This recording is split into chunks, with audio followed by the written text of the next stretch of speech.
बाल कहानी बंदर और मगरमच्छ की कहानी।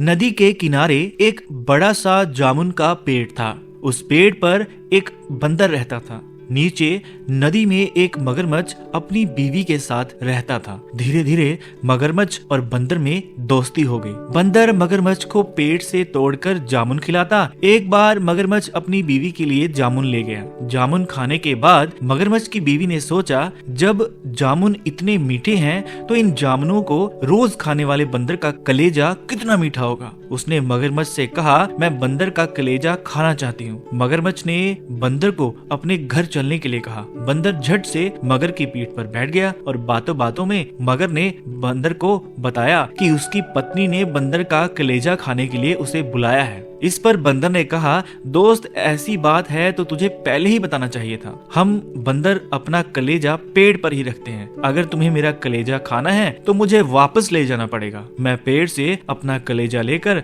फिर तुम्हारी पीठ पर सवार हो जाऊंगा। हम वापस तुम्हारे घर चलेंगे। मगर ने बंदर की बात मान ली और वो पलट कर वापस नदी के किनारे पहुंचे। बंदर ने मगर से कहा कि वो अपना कलेजा लेकर वापस आ रहा है। बंदर पेड़ पर चढ़ गया। पेड़ पर चढ़ने के बाद बंदर ने मगर से कहा कि आज से तेरी मेरी दोस्ती खत्म। बंदर अपना कलेजा पेड़ पर रखेंगे तो जिंदा कैसे रहेंगे। कहानी से शिक्षा, जो हम पर विश्वास करे उसके साथ कभी भी किसी भी प्रकार से छल या धोखा हमें नहीं देना चाहिए। और जो लोग अपने से विचार ना करके दूसरों के कहने पर चलते हैं उनकी बुद्धि अक्सर भ्रष्ट हो जाती है। इसलिए मित्रता में कभी भी धोखा या विश्वासघात तो हमें कतई नहीं करना चाहिए। आशा है कि आपको हमारी ये कहानी पसंद आई होगी। अगर हमारी ये कहानी आपको पसंद आई है तो हमें कमेंट बॉक्स में कमेंट लिखकर जरूर बताइएगा कि आपको हमारी ये कहानी कैसी लगी। बहुत जल्द होगी फिर से मुलाकात एक और कहानी के साथ। तब तक के लिए नमस्कार।